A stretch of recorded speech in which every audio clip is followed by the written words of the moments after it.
Okay, so before I get started with this whole talk thing, I just want to let y'all know for the next, I say, 10 to 12 minutes, I'm probably going to be pointing fingers and telling y'all that everything is your fault. For example, like, if you told your homegirl that you was on a fast and you was going to do a diet, and then by the end of the week, she was eating cupcakes and cookies, it was her fault, right? Or maybe it's your fault that you chose to be here instead of being in your bed sleeping for about 2 hours on this beautiful Sunday afternoon, because I know I'd probably be napping myself. But what will be all of our faults is if after today, we don't decide to revolutionize our future by first analyzing our present defaults. Let me start here. I'm a college student, a graduating senior about to walk across the stage in 2 months. Not to mention, I'm senior class president, so I gotta prepare a whole nother speech. And what's crazy is that through the many life experiences that I've went and came from, I will be the first to say that I don't know it all. Life is a roller coaster of ups and downs.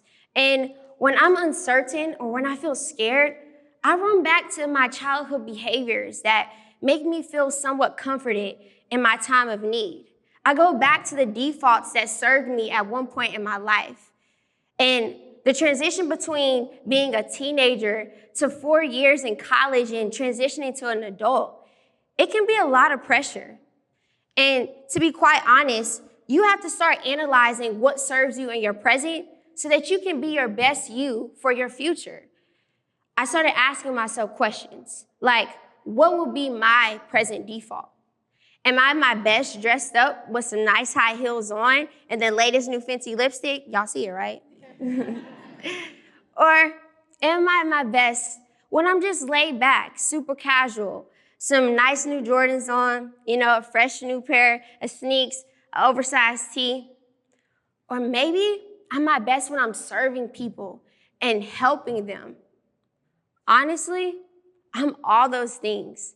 I'm able and I'm worthy in all those appearances that I make. And you are worthy too. You are worthy as your present day self.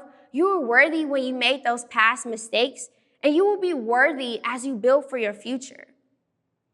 It is with our defaults that we have to analyze so that we can be better for who we want to be, show up as, and who we want to be in our future.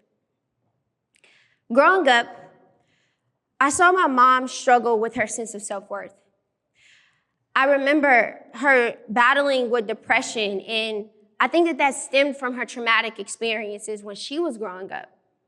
And honestly, she didn't even have to physically cry for me to see that she was crying within. I seen her pain in her eyes. And ultimately, sometimes the best thing that my mom could do after a long day of work is come home, maybe cook me and my brother a meal, and then she would shut her door.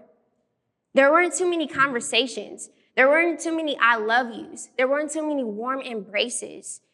And what that did for me was it made me feel like in a lot of places I was unseen and unheard because I wasn't getting that type of love and attention at home. And I'm not saying that my mom was a bad parent, because who's seen a perfect one? But I will say that because of that lack of vulnerability that I had to grow up with, I thought vulnerability was a weakness instead of the strength that it is. I didn't want to express my feelings. I said, feelings, what are those, right?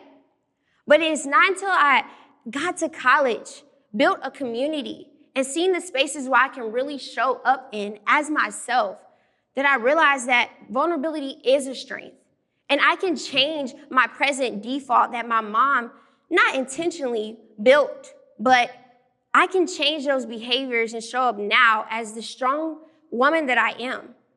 And I would tell my mom, if what I know now, I would tell my mom that she's worthy, that she can let go of her past, that she can be her best her.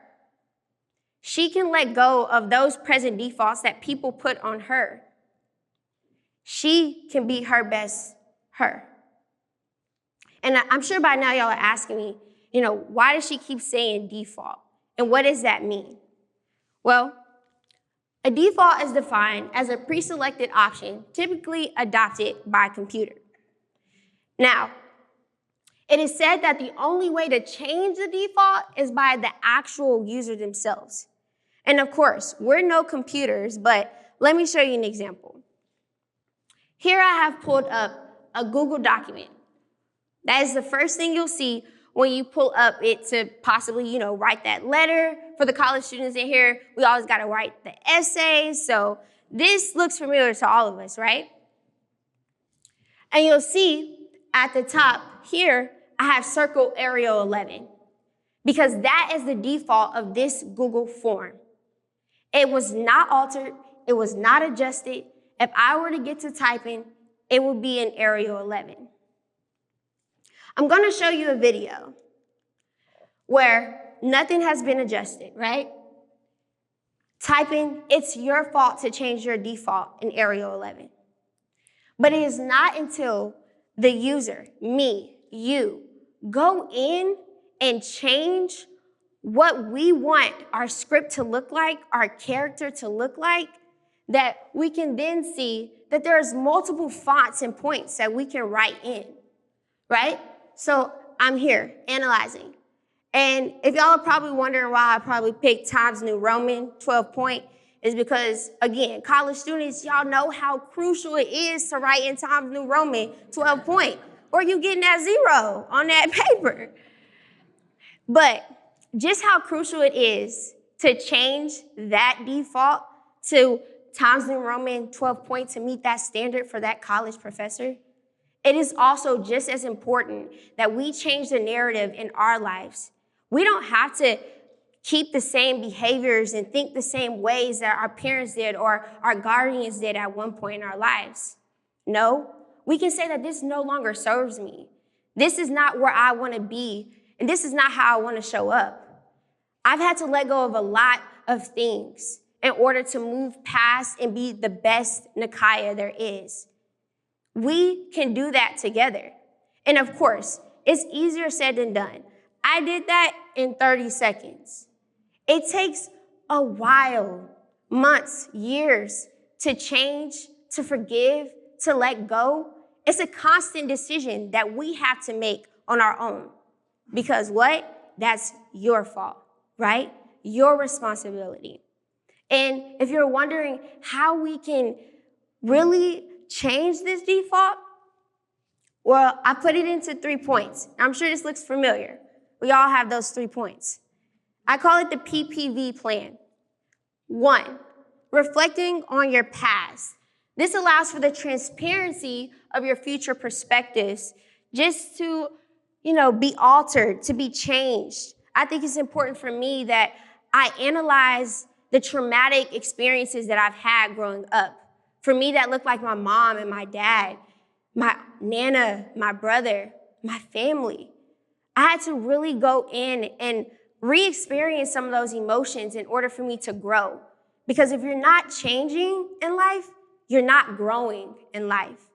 And we must really understand that we don't have to be what somebody expects us to be. We can be and set our own expectations for ourselves. 2, embrace your passions. Because if you know what you love and who you love, you're unstoppable. You'll be encouraged. You'll have the will to be consistent in the things that you do and show up as, right? What I love the art of storytelling. I love doing this right here. I'm 22 on a TEDx, and I have plenty of more opportunities that I will be able to use my voice. And just as I love to talk and to speak and to inspire, I love other people's stories. And I want to give other people their chance to tell their story. Also, with that, the people that I love, I'm able to be vulnerable with. I'm able to depend on them in the time of need, something that my mom never did. Independence is a great thing, but we do need people. Remember that. And 3, stand firm in your values. I say this is the most important point Because if you know what you love and who you love, and you're able to analyze your past, and sometimes that can get a little hard, but if you really initiate that, you're able to understand who you are and what you stand for. And when you stand firm in the things that you love and the things that you want to go after, nobody can break you. Stand firm. Know your values. Know what you won't negotiate on. Set those boundaries and respect them, because other people will too. I want to say that just as we pick up our phones every day and we type that text, or maybe we get on our desktop to write that essay, we can do the same thing in our minds by shifting and changing our defaults. It doesn't have to necessarily be what somebody else tells us it has to be. We don't have to have the same mindset as everybody else around us. Differences make us amazing. So again, it is your fault to change your path. It is your fault to change your narrative. You have the authority to do so. It's your fault to change your default. Thank you.